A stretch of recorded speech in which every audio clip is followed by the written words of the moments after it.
All right, so today we're going to be talking about Linocut printmaking. So what is a linocut? Well, a linocut is a modern variation of a woodcut. Woodcut is a style of printmaking. Okay, we're going to talk more about this in just a little bit, so stick with me. So woodcut or linocuts and woodcuts are both, like I said, they're both prints. Linocuts are done on a piece of linoleum, which is a soft, rubbery style material. It's almost like an eraser, like one of those thick erasers that we use in class. And an image is carved into it or cut into the flat surface, and then ink is rolled on to that surface, and then the print is made from applying the paper on top of or under, and you're applying pressure to that paper or to the linoleum or woodcut or the wood block, and then you peel the paper off of it. So if you see this top right image right here, this is the woodcut right here. That's a piece of wood. And then this is the paper. You can see the ink on top of it and the paper right there. And they had the wood on top, or the paper on top. They pressed it down, and then they peeled it away gently to get the print. And that right here is the final print. This tool right here is the etching tool. All right, so that's the carving tool. This is the roller that you roll the ink on with. These are all different sizes of nibs. All right, those are the etching nibs. So those are what you put into the etching tool to get the different widths of your lines. And then these are all different shapes of prints that you can have. Here's ink right here. This is what goes on the roller. And then this right here is what you can use to apply pressure to the top of your paper, the back of your paper, when you're making your print to get a nice even print. All right, so let's talk about woodcut versus linocut. All right, so woodcut or a wood block print. All right, so as you can see, a woodcut or a wood block print is clearly done on wood. The first thing someone does is usually they'll take their drawing and they'll transfer it onto a piece of wood. After that, they will use that etching tool and they'll start to carve away the wood. Okay, everything that you carve away does not print. Okay, that's the goal, is you are taking away everything that you cut away will not print, and you're leaving a raised surface, and everything that's raised up will print onto your paper. Okay, the next thing is you would apply the ink. So a lot of people, when you apply the ink, if you see these little extra areas up here that are sticking up, the grain, if you don't like that, with a woodcut, you can just keep carving that away. So you can see here that they applied the paper here. If you like the wood grain, you can keep it.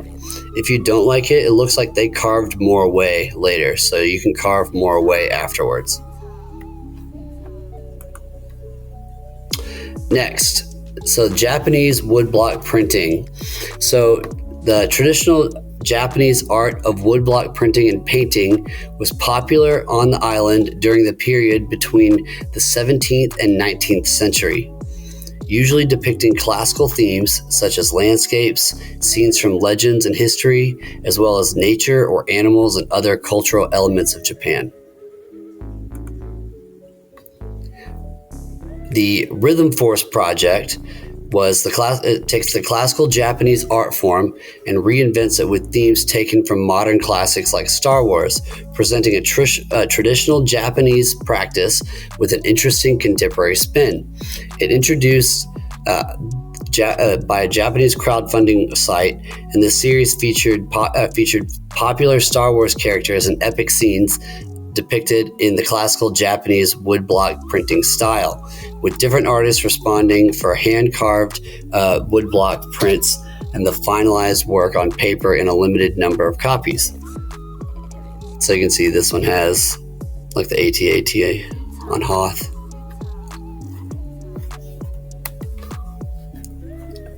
You can see the actual prints themselves. These are the wood blocks, and then these are the final products.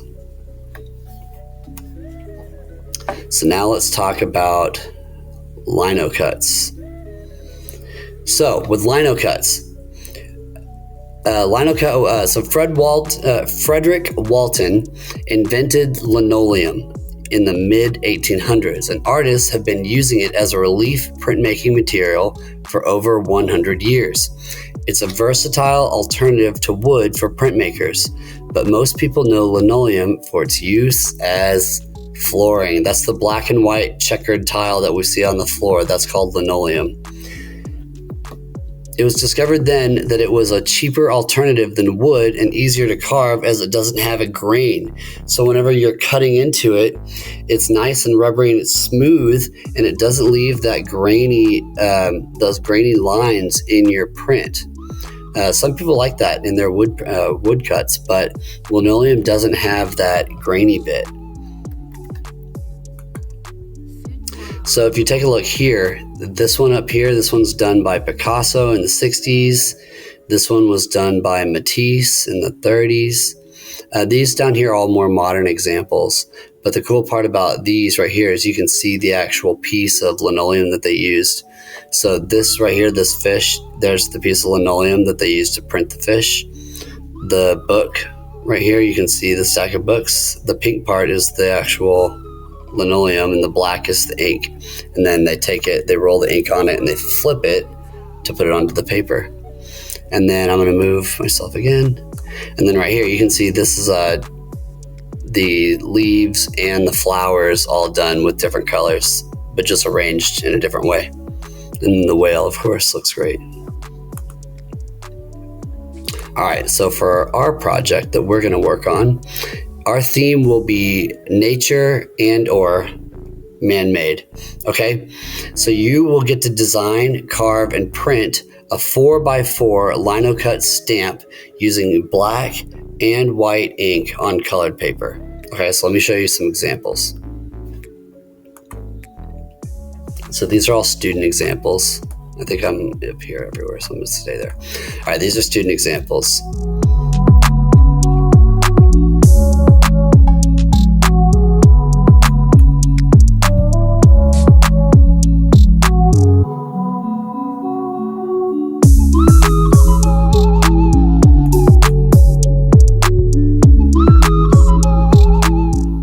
Notice that how they arrange the pieces on the page, the background that they use, and how they organize it is almost as important as the prints themselves. So this kind of takes into account our collage piece that we did, and takes some of those aspects and brings it into this piece.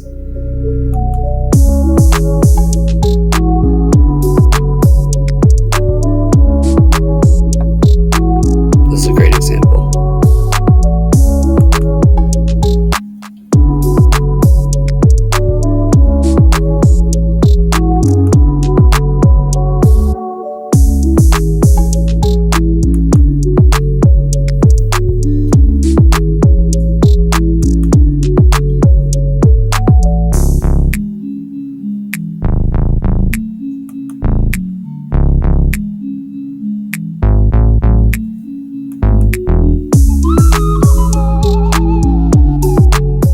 And then this is our project plan. So you're going to make a list of natural things, man-made things. If you want to combine those two things to do both together, you can do that. Ideas that combine nature and man-made. Don't use something too common. Don't be cliche. Think about what shapes you will have to carve, and then add detail and textures where appropriate. Remember realism to abstraction, semi-realism, decorative or symbolic. These are good ideas for your designs.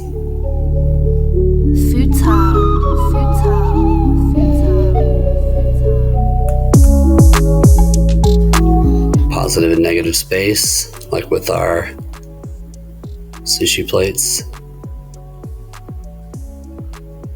Positive space, negative space within the square, both.